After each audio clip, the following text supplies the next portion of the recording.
Hello, Rambler fans, and welcome to another edition of the Superintendent Corner featuring Howard Knapp. Mr. Knapp, the floor is yours. Thank you, Mr. Vanna. Hey, welcome everyone. I appreciate you taking the time to watch us. Today we're going to talk about several things.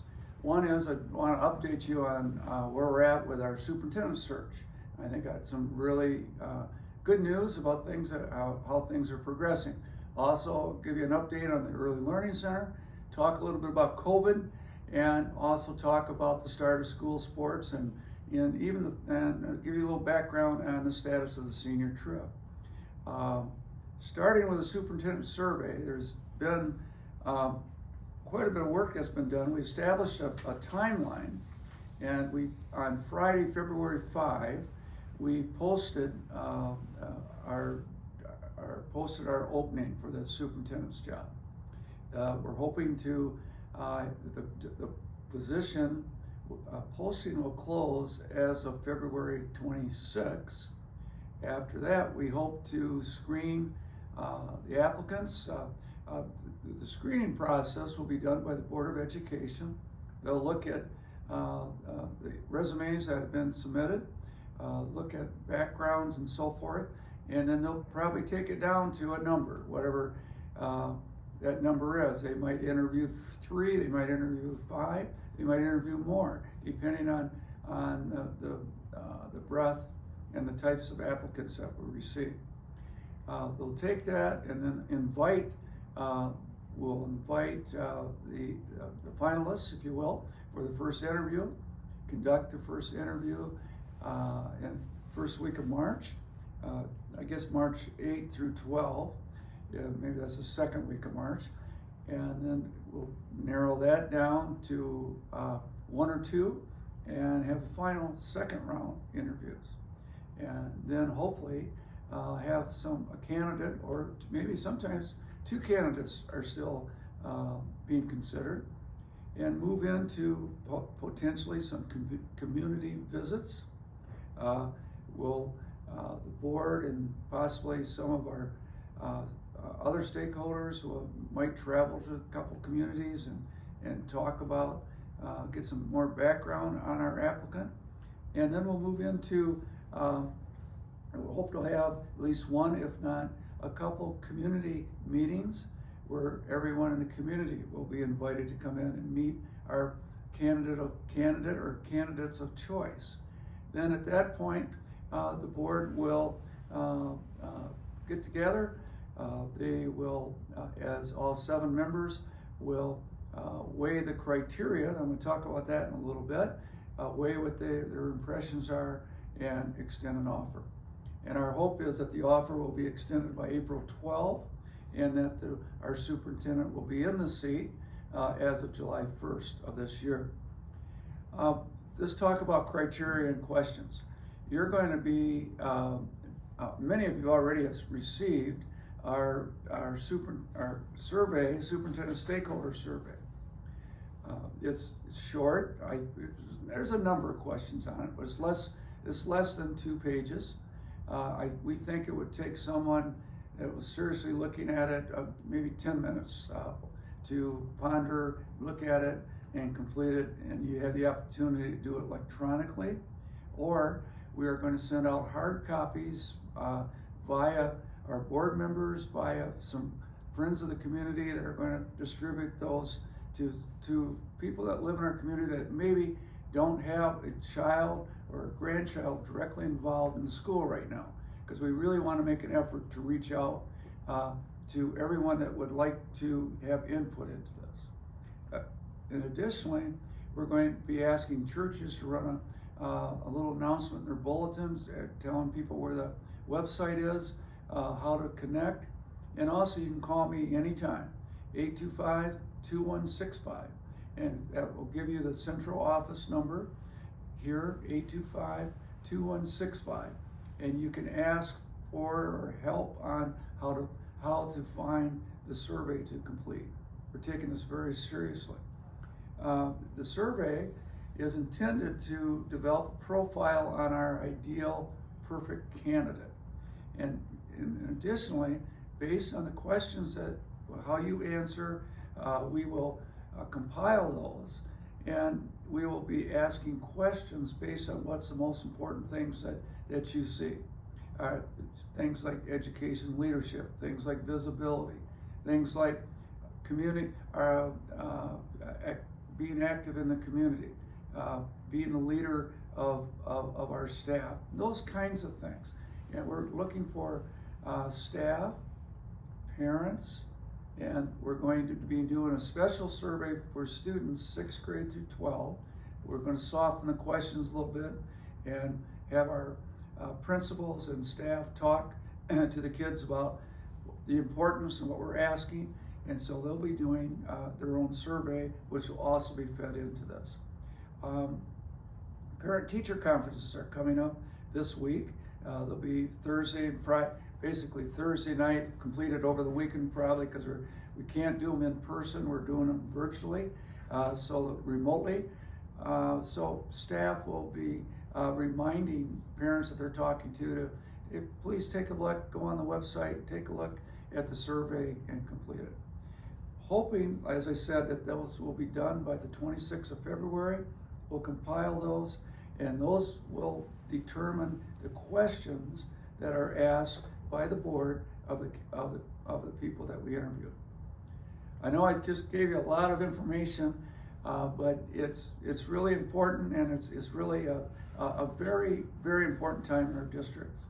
The individual that fills this chair we're hoping is someone that's going to take the McBain tradition, the tradition of education excellence, the comprehensive programming that we offer, from athletics to fine arts to early childhood, and be the leader and the cheerleader of our system.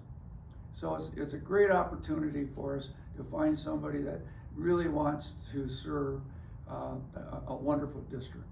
That's the message I'm going to be telling the candidates. I've already told candidates. We've had candidates that already have applied, that have reached out to me and asked questions, and my number one answer to them, and comment I should say, on the front end is, this is a great district.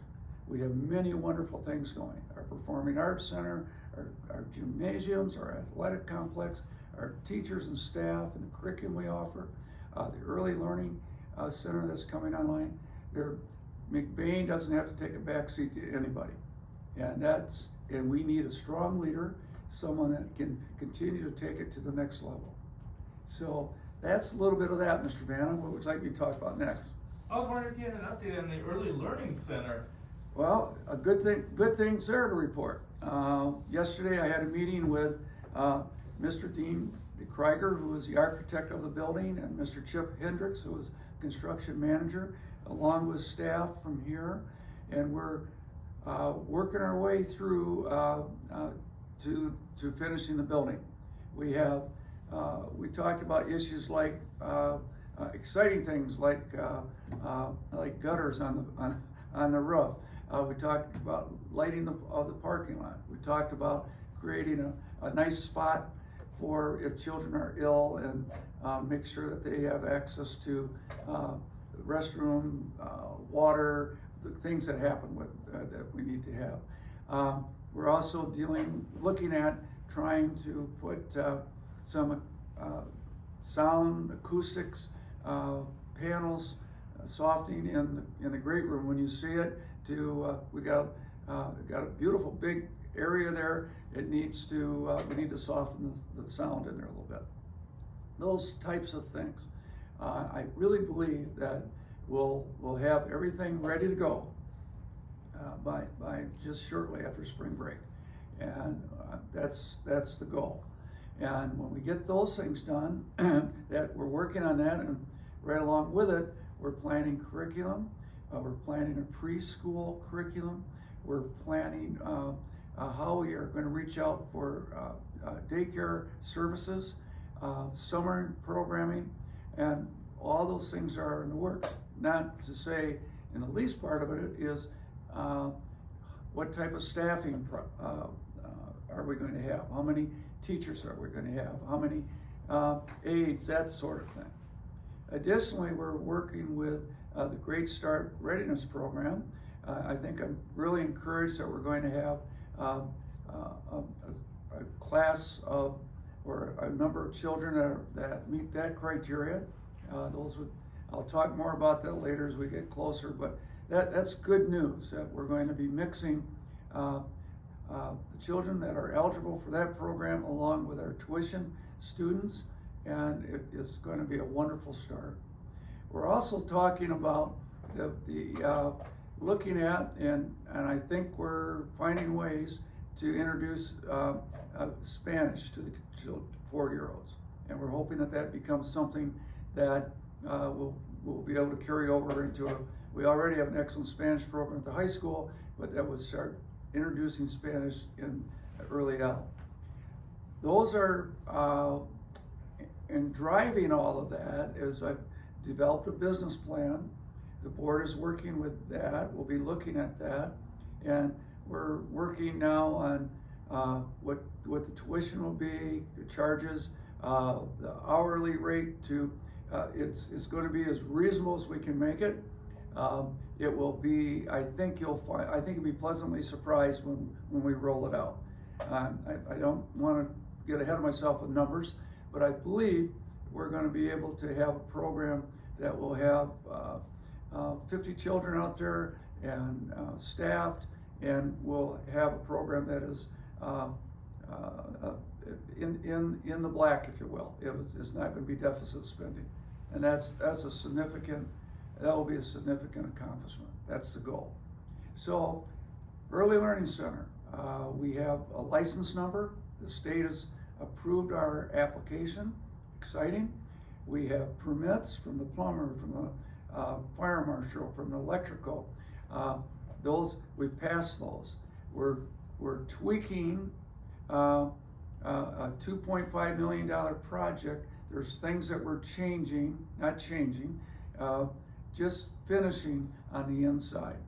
And as soon as COVID allows us, and the state allows us, we're going to have some open houses, and you're probably going to be tired of being invited to come in and look at it, because we're excited about it. It's going to be just a wonderful addition to our school programming and community.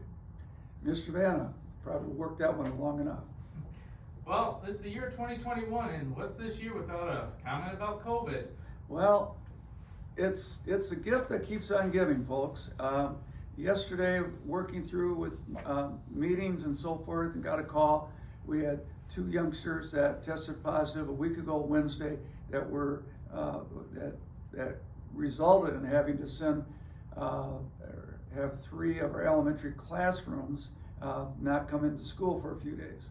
As maybe you know or don't know, if you test positive, you have to quarantine yourself for minimally 10 days and up to 14. And so if you're directly exposed by being around someone that's been diagnosed or tested positive for COVID, if you've been around them longer than 15 minutes in an extended period of time, you should be quarantining yourself. And that's what we're doing with the students and with the teachers. I can tell you yesterday there was students in tears and staff in tears, because this is the second time one of the classrooms, this classroom has to go into self-quarantine. It's not pleasant. However, we're learning how to safely deal with the virus. We have dedicated custodians and support people we're cleaning our rooms. We're doing following the proper protocol with masking and with keeping the children as safe as we can. And together, we're going to work our way through this. And I think it's overwhelming, the data that the children are safe, the need for them to be in school far outweighs the potential of some of this inconvenience. I strongly advocate that we have our kids in school, because this is their once in a lifetime that they're going to be a junior, a senior in high school, a 6th grader. what a wonderful experience. We have to fight hard so that they don't lose that opportunity. And we'll keep you updated on if you, all of the elementary parents received either an email or a robocall that just alerting them that what I've just talked about happened yesterday. That's the protocol. If it happens in the middle school, high school, there's communication that goes out. If we do have a breakout that we'd have to close down for a while, we'll be talking about that. We're very, very hopeful that that's not going to happen. So hang in there with us. If you have questions about this, contact your principal, contact me, or talk to someone on staff, and to make sure that you understand what we're doing and how we're dealing with it. Mr. Vanna. I don't know if you noticed, but last night, the McBain basketball team got their very first victory, and it wasn't because of the scoreboard, but it's the fact they actually went on the court. Would you like to comment about the start of our winter sports, finally? We are excited. We are excited. One of the benefits of my job is at the end of the day I get to walk down and watch youngsters practicing and shooting hoops and doing all the other activities that are involved in running a comprehensive winter program. So last night we had a start and we had a victory. I think we have a couple teams of varsity level that are going to be a lot of fun to watch, and it's always great to watch our middle school kids. They're going to have a little bit more of a limited schedule because of being crunched up the way it has this year, but they're still going to play some games. And also at the freshman and JV level, we're going to have the feeder program that's going to be as solid as ever. We're going to have a little limitation, I understand, on how many people can watch games. Right now, last thing I heard was that each player is limited to 2 spectators, and in some circumstances 4 spectators, but there's a limitation on who can come because of the COVID issues. Mr. Malder's doing a wonderful job of keeping on top of these things. If you have questions about tickets, why this is the way it is, or whatever, get a hold of Sean Malder or his office, and they will give you that information. And it's also on the website. It's on the Rambler website, the schedules, information. I enjoyed going there. I really enjoy going there and looking at the calendar. If you want to have an interesting, it's interesting to me, but go on that calendar and look at the activities in February, and you'll see what a wonderful things going on, all the wonderful things that are going on for the kids, and school is still going strong despite this crazy COVID that we're under. Mr. Vanna. I just want to remind people that all this information can be found at www.mcbain.org, or if you're a little bit more techy and like the cell phone, there is actually a McBain app that you can download onto your Android or iPhone, which will have up-to-date calendar and schedule. Feel free to look at either one of those sources for your information. And last but not least, COVID's taken a lot away from this senior class, but it sounds like the school board is trying to work on keeping some traditions alive. Mr. Knapp. They sure are. We sure are.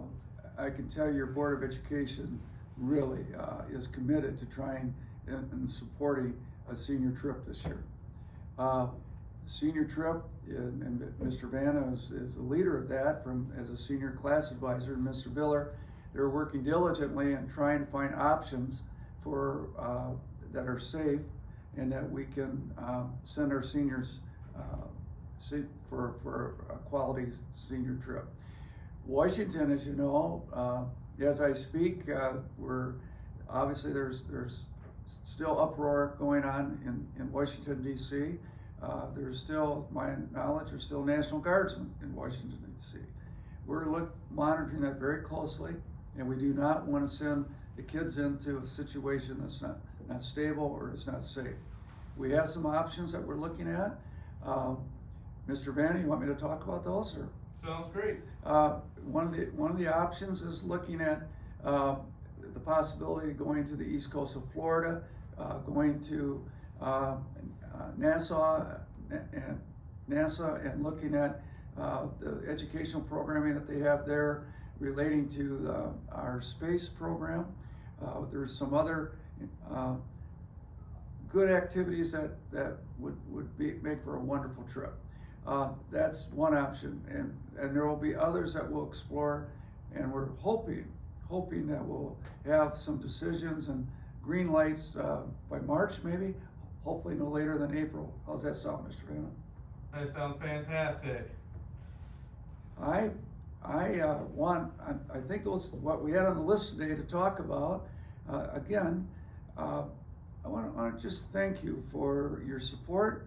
Thank you for being interested enough and feeling strongly enough about your district that you take the time to watch the Superintendent's Corner. We enjoy doing it for you, and I look forward to many more. Thank you very much. Thank you, Mr. Knapp, for giving us part of your morning. We know you're a very busy man. You've been watching the Superintendent Corner on the Rambler Review. Please remember to subscribe to us on YouTube. And once again, feel the wheel.